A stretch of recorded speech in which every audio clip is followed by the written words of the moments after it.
जब इंसान को किसी से ज़ाती बोझ होता है तो बस उसकी हर चीज़ भी उसको उल्टी लग रही होती है। तो अल्लाह फरमाते हैं नहनु अअलमु बिमा यस्तमिऊन बिही, हम खूब जानते हैं। आलम इसमें तफजील है ना, ज़्यादा जानते हैं, तो उर्दू में इसका तर्जुमा होगा जो प्रॉपर कि हम खूब जानते हैं, हमें बहुत अच्छी तरह मालूम है। बिमा यस्तमिऊन बिही, लिहाजा जहाँ भी आलमु का लफ्ज़ आए ना इसमें तफजील के तौर पर, तो आपने उसका यही तर्जुमा करना है कि हम खूब जानते हैं, हम खूब जानते हैं। बिमा यस्तमिऊन बिही, कि किस गरज से ये लोग कुरान सुनते हैं। इज़ यस्तमिऊन इलैक, जब ये आपकी तरफ कान लगा के कुरान सुन रहे होते हैं। व इज़ हुम नजवा, और जब वो आपस में सरगोशियाँ कर रहे होते हैं, वो वक्त वो भी हम देख रहे होते हैं कि क्या बातें कर रहे हैं। उन सरगोशियों में ये क्या कहते हैं। इज़ यक़ूलु ज़ालिमून, जब ये जालिम लोग कहते हैं इन तत्तबिऊन इल्ला रजुलन मसहूरा, क्या लोगो तुम एक ऐसे शख्स को फॉलो कर रहे हो जो मसहूर है, जिस पर जादू किया गया है। साहिर जादू करने वाला, मसहूर जिस पे जादू किया जाए। उन्जुर ए मोहम्मद सल्लल्लाहु अलैहि वसल्लम, उन्जुर देख, कैफ़ ज़रबू लकल अमसाल, तेरे लिए कैसी मिसालें बयान कर रहे हैं। यानी वो शख्स बना दिया जिस पे जादू हुआ है। मक्का में नबी सल्लल्लाहु अलैहि वसल्लम जो लोगों को कह रहे हैं कि तेरे रब ने फ़ैसला किया अल्लाह की इबादत हो, माँ बाप के साथ हुस्न सलूक हो, उनके सामने शफ़क़त और रहमत से अपने बाजुओं को झुकाना है, रिश्तेदारों को उनका हक़ देना है, नाप तोल में कमी नहीं करनी, अपने बच्चों को गुर्बत के खौफ से कत्ल नहीं करना, और अल्लाह पे एतमाद और तवक्कुल करना है, यतीम के माल के करीब नहीं जाना है, शिरक नहीं करना है, ऐसी चीज़ के पीछे नहीं पड़ना है जिसकी तुम्हें नॉलेज ना हो। तो ये सारी बातें एक ऐसा शख्स कर रहा है जिस पर जादूगरों ने जादू कर दिया है। तो क्या अजीब बात कर रहे हैं। कितने पाकीज़ा मज़ामीन हैं इस कुरान के, जिस पर जादू हो जाए उससे तो बोला नहीं जा रहा होता। तो कुरान कहता है उन्जुर ए मोहम्मद सल्लल्लाहु अलैहि वसल्लम, देखिए कैफ़ ज़रबू लकल अमसाल, आपके लिए कैसे मिसालें बयान कर रही हैं। फ़ज़ल्लू, बस ये गुमराह हो गए। फ़ला यस्ततीऊन सबीला, अब ये सीधे रास्ते की इनमें सितात ही नहीं है। उल्टी उल्टी बातें और उल्टा सोच सोच के ना इनमें हिदायत की सलाहियत ही ख़त्म हो गई है। वक़ालू, और फिर दूसरा एतराज़ क्या करते हैं, क्योंकि नबी सल्लल्लाहु अलैहि वसल्लम जितनी भी बातें कर रहे थे ना कि आखिरत की कोशिश करो, अल्लाह को राज़ी करो, एक खुदा है, माँ बाप की इताअत है, रिश्तेदारी जोड़ना है, और ये सारे अहकाम, तो भाई क्यों इन अहकाम को फॉलो करो। इसलिए कि क़यामत के दिन इसके बारे में सवाल होगा। खुदा मुर्दों को जिंदा करके पूछेगा कि मैंने जो तुम्हें जिंदगी दी थी उसमें तुमने क्या किया। तो अल्लाह कहते हैं जब ये बातें होती हैं तो ये क्या कहते हैं, क़ालू, कहते हैं अइज़ा कुन्ना इज़ामन, जब हम हो जाएंगे हड्डियाँ, व रुफ़ातन, और चूरा चूरा, जब कब्र में हमारे जर्रा जर्रा हो जाएंगे। इन्ना लमबऊसून खल्क़न जदीदा, तो क्या हम नई तख्लीक में दोबारा जिंदा किए जाएंगे। ऐसा कैसे हो सकता है भाई, दोबारा पैदा होना होता तो बॉडी तो सलामत होती ना कम अज कम, तो बिल्कुल ख़त्म हो जाते हैं। कुछ लोग जल के हलाक हो जाते हैं, कुछ दरिया में डूब के जर्रे जर्रे बिखर जाते हैं उनके ख़त्म, तो कैसे हम दोबारा जिंदा होंगे। कुल, ए नबी इनसे कह दीजिए, कूनू हिजारतन औ हदीदा, तुम्हें ये इश्काल हो रहा है ना कि तुम मर के मिट्टी हो के ख़त्म, तुम मिट्टी के बजाय पत्थर बन जाओ या लोहा बन जाओ। क्योंकि इंसान, एक दफ़ा जो इंसान था ना मर के, उसमें तो फिर भी चांस है कि ये अमल रिवर्स होके इंसान बन जाए। लोहे को कभी किसी ने जिंदा होते हुए नहीं देखा, पत्थर में कभी किसी ने जान पड़ते हुए नहीं देखी। तो अल्लाह कहते हैं ऐसी चीज बन जाओ, पत्थर बन जाओ या लोहा बन जाओ। जिस खुदा ने पैदा करना है ना वो लोहा बना के भी तुम्हें पैदा कर देगा। इंसान के इख्तियार में नहीं है कि वो पत्थर या लोहा बन जाए। ये एक मिसाल है, समझाया जा रहा है कि जिस खुदा की तरफ तुम ये निस्बत करके कह रहे हो कि वो कैसे जिंदा करेगा, तो वो खुदा तुम्हें लोहा बना के भी जिंदा कर सकता है, वो पत्थर में भी जान डाल सकता है। तो तुम ट्राई करके देखो कि तुम पत्थर बनो या लोहा बनो। औ खल्क़म मिम्मा यकबुरु फी सुदूरिकुम, या ऐसी मखलूक बन जाओ जो तुम्हारे दिलों में इससे भी बड़ी कोई चीज हो, यानी जिसका पैदा करना और ज्यादा नामुमकिन हो। ऐसी चीज बन जाओ कि जिसके बारे में तुम्हारा ख्याल हो कि लोहे में फिर भी कोई चीज तो होती है ना, जान पड़ने का के लिए कोई जगह होती है, या पत्थर में भी। और इससे प्लास्टिक बन जाओ, कोई भी ऐसी चीज बन जाओ कि जिसके बारे में तुम्हारा ख्याल हो कि ये तो जिंदा हो ही नहीं सकती, वो भी बन जाओगे। तो फिर जब ए नबी आप इनसे कहेंगे ना कि अच्छा हम पत्थर बन जाएं, लोहा बन जाएं, तो भी दोबारा अल्लाह जिंदा कर सकता है, तो फौरन ये कहेंगे फसयक़ूलून मन युईदुना, तो अनकरीब ये फौरन जवाब में कहेंगे मन युईदुना, भाई हम पत्थर बन गए, लोहा बन गए, या और अजीब सी मखलूक बन गए तो कौन जिंदा कर सकता है? कुलिल्लज़ी फ़तरकुम अव्वल मर्रा, कह दीजिए कि वो पैदा करेगा जिसने पहली मर्तबा पैदा किया। पहले मर्तबा में तो ना पत्थर थे, ना लोहा थे, ना मिट्टी थे। अपनी कुदरत से उसने एक जरसूमा बनाया खुराक के जरिए, और माँ के रहम में उसने इंसान बना के दुनिया में बाहर ले आया। उस चीज को देखो जिससे वो मनी का कतरा बनाया गया और फिर माँ के पेट में मुख्तलिफ मराहिल में ले जाके कैसे इंसान बनाया गया। तो जो इस तरह से पैदा कर सकता है वो पत्थर लोहे को भी दोबारा पैदा कर सकता है। तुम तो पत्थर लोहा भी नहीं बनते, तुम तो मिट्टी में तब्दील हो जाते हो। और पहली मर्तबा अल्लाह ने इंसान को मिट्टी ही से बनाया है। आप कुरान के कॉन्फिडेंस को देखिए, नबी सल्लल्लाहु अलैहि वसल्लम के कॉन्फिडेंस को देखिए। एक तरफ वो मजाक उड़ाए जा रहे हैं कि भला हम जब हड्डियां हो गए और चूरा चूरा जर्रा जर्रा हो गए तो जिंदा कैसे होंगे। इसके जवाब में हमारे नबी सल्लल्लाहु अलैहि वसल्लम ये कह सकते थे कि कोई ऐसी बात कर सकते थे कि आपके दावे में कमजोरी महसूस होती। आप कह सकते थे कि हाँ भाई मैं भी गौर कर रहा हूं, तुम भी गौर करो। फिर ये होता है कि बाज़ लोगों की जिस्म सलामत नहीं रहता, जिस्म सलामत रहता है। बाज़ दफ़ा ये होता है कि रीढ़ की हड्डी सलामत रहती। कोई भी, जैसे हम जब किसी चीज़ में फंस जाते हैं तो थोड़ा सा हमारे दावों में लचक पैदा होती है। लेकिन आप सल्लल्लाहु अलैहि वसल्लम के एतमाद को देखिए और कुरान के दावे को देखिए कि वो मजाक उड़ाए जा रहे हैं और कह रहे हैं कि हम जब चूरा चूरा हो जाएंगे तो कौन पैदा करेगा। अल्लाह ने कहा कि तुम पत्थर या लोहा बन जाओ। इंसान होके मिट्टी में तहलील होना तो बहुत दूर की बात है, तुम पत्थर या लोहा बन जाओ या और ऐसी मखलूक बन जाओ जो इससे भी ज्यादा, जिसके बारे में ख्याल हो कि इसमें तो जान पड़ ही नहीं सकती है, लेकिन वही जात जिंदा करेगी जिसने पहली मर्तबा पैदा किया। पहली मर्तबा तो ना पत्थर थे, ना लोहा थे, ना मिट्टी थे, कुछ भी नहीं थे। कैसे उसने बना के तुम्हें इंसान बना के खड़ा कर दिया। फसयुनगिदूना इलैका रुऊसहुम, तो ये सर हिलाते हुए आपसे कहेंगे, यानी मजाक करेंगे वो कि हम मजाक उड़ा रहे हैं और आप अपने दावे में और मजबूत होते चले जा रहे हैं। तो फिर इनके पास एक ही चीज में, जब ये इस जवाब से आजिज हो जाएंगे ना, अल्लज़ी फतरकुम अव्वल मर्रा, कि वो पैदा करेगा जिसने पहली दफा पैदा किया। अब यहां मुशरिकीन खामोश हो जाते थे। यह एक बड़ा जबरदस्त सवाल था ना ये, कि पहली मर्तबा कैसे पैदा हो गए भाई। उस वक्त डार्विन जैसा बेवकूफ और अहमक पैदा नहीं हुआ था जिसने एक फजूल किस्म की जो थ्योरी गढ़ी है, जिसका ना सर ना पैर, के करोड़ों अरबों साल में ये इंसान वजूद में आया है।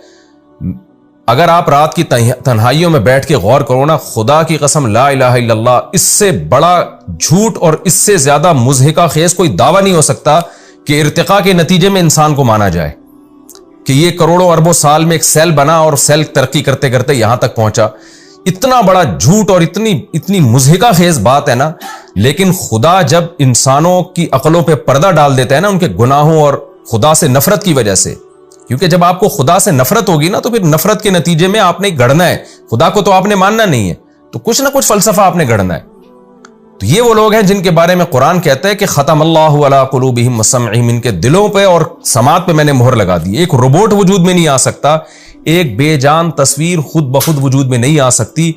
ये एक जानदार तस्वीर कैसे वजूद में आ गई करोड़ों अरबों साल में। फिर नर अलग, मादा अलग, और फिर मां से बच्चा पैदा हो रहा है। बहुत इर्तिका में हम अगर कोई चीज फर्ज कर ले तो करते करते एक चीज वजूद में आ जाए ना।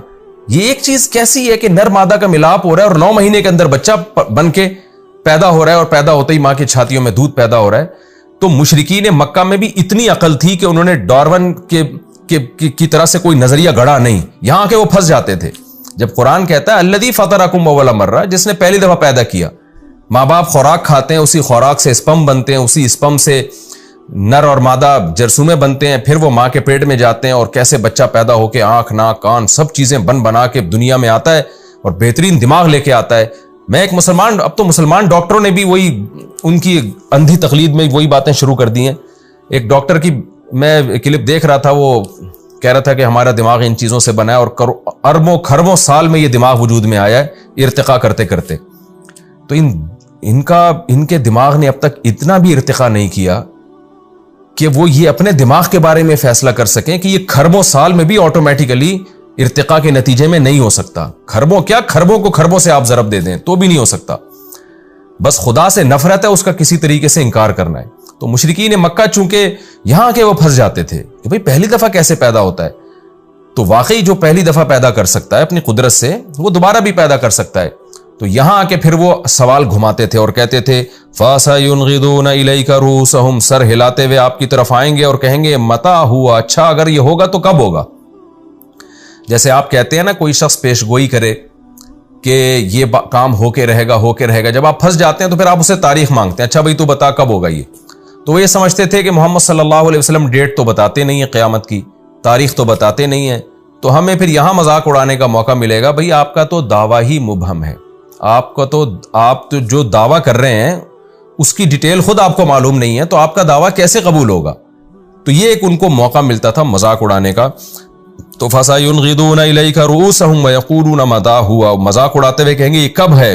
क़ुल असा अन यकून क़रीबा, आप कह दीजिए उम्मीद है कि वो करीब हो, क्योंकि जितना अरसा इस कायनात को बने हुए और आदम अलैहिस्सलाम को आए हुए हो गया ना, उस टाइम को आप अगर कैलकुलेट करें और रसूलुल्लाह सल्लल्लाहु अलैहि वसल्लम जब भेजे गए और उस वक्त से लेकर क़यामत तक का टाइम कैलकुलेट करें तो वो बहुत थोड़ा है। नबी सल्लल्लाहु अलैहि वसल्लम ने फरमाया बुइस्तु अना वस्साअतु कहातैन, मुझे इस तरह आपने उंगली से इशारा किया कि मुझे और क़यामत को इस तरह साथ साथ भेजा गया है। तो पहले तो लोगों की उम्र 1,000 साल होती थी, तो उसके लिहाज से ये 1400 साल कुछ भी नहीं है। तो फरमाया कि बहुत जल्द आने वाली है क़यामत। और हदीस में आता है कि जो मर गया ना उसकी तो क़यामत आ ही गई, यानी मजाजन उस पर तो उसने तो गोया अपनी दुनिया जब उसकी खत्म हो गई ना, तो एक लिहाज से एक छोटी क़यामत तो उसके हक में बर्पा हो गई है। तो आप इनसे कह दीजिए कुल आसा अन यकूना करीबा, अन करीब उम्मीद है कि वो बहुत करीब हो।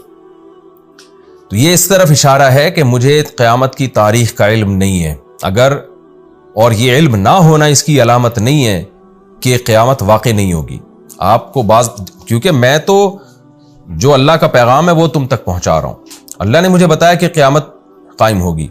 सूरह तहा में भी क्या है, मूसा अलैहिस्सलाम को अल्लाह ने कहा कि जब नबूवत दी है और वही नाजिल होना शुरू हुई है, तो अल्लाह ने क्या फरमाया, अकादु उख्फीहा, ए मूसा क़यामत वाक़ई होगी लेकिन मैं उसकी तारीख को छुपा दूंगा, मैं लोगों को नहीं बताऊंगा कब होगी, ताकि वो अचानक वाक़ई हो। यौम यदउकुम, अल्लाह फरमाते हैं जिस दिन ये क़यामत कायम होगी, जिस दिन वो तुम्हें पुकारेगा, फतस्तजीबून बिहम्दिही, आज तो तुम एतराज कर रहे हो कैसे जिंदा होंगे, लेकिन तुम सब उसकी आवाज पर उसकी हम्दो सना के साथ लब्बैक कहते हुए कब्रों से उठोगे। उसकी पुकार पर लब्बैक, वो अल्लाह कहेगा आ जाओ सारे मैदान हशर में, सब यकलख्त जान पड़ेगी सब में, मुर्दों में, और जिंदा हो के अल्लाह के सामने पेश होना शुरू होंगे और अल्लाह की हम्दो सना करते हुए। ये हम्द जो है ना इज़्तिरारी होगी, इख्तियारी नहीं होगी। इज़्तिरारी का मतलब ये कि एक तो अपने इख्तियार से इंसान अल्लाह से खुश होकर उसकी तारीफें करता है, एक होता है कि वो जब अल्लाह की ये कुदरत अपनी आंखों से देखेगा ना, तो काफिर भी अल्लाह की हम्द करेंगे, गो के उस हम्द व सना पे उनको सवाब नहीं मिलेगा, लेकिन उस वक्त वो भी अल्लाह की हम्द कर रहे होंगे कि हमारा रब कितना ताकतवर है कि जिसने हमें खत्म होने के बाद कैसे सेकंडों के अंदर उसने हमें दोबारा पैदा कर दिया।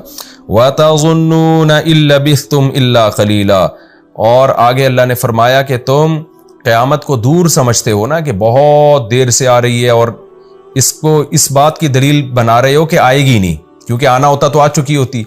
तो अल्लाह कहते हैं लेकिन जब तुम अपनी आंखों से क़यामत को देखोगे तो वतज़ुन्नून, तुम ये समझ रहे होगे, इल्ला बिस्तुम इल्ला क़लीला, कि तुम दुनिया में बहुत थोड़ा वक्त ठहरे हो, दुनिया का टाइम बहुत थोड़ा था, ये बहुत जल्दी आ गई है क़यामत।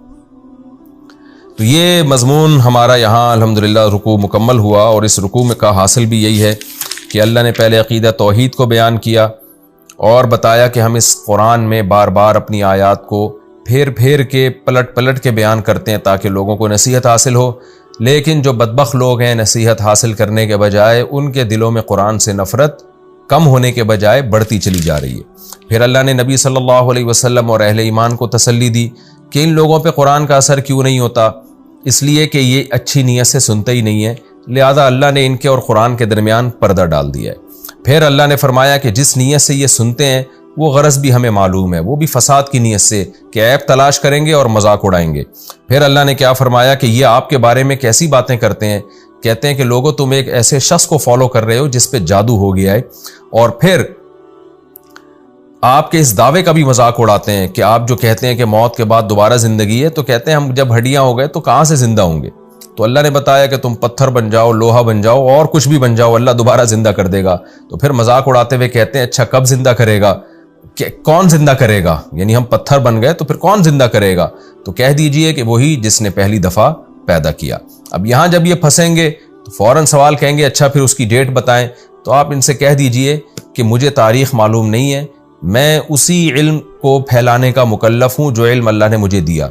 इतनी बात मैं जरूर जानता हूं कि जिस दिन वो तुम्हें जिंदा करेगा तो तुम्हें लगेगा कि ये गोया वक्त से पहले आ गई है। हम दुनिया में बहुत थोड़ा रहे हैं, गोया हमें दुनिया में रहने का टाइम दिया ही नहीं गया।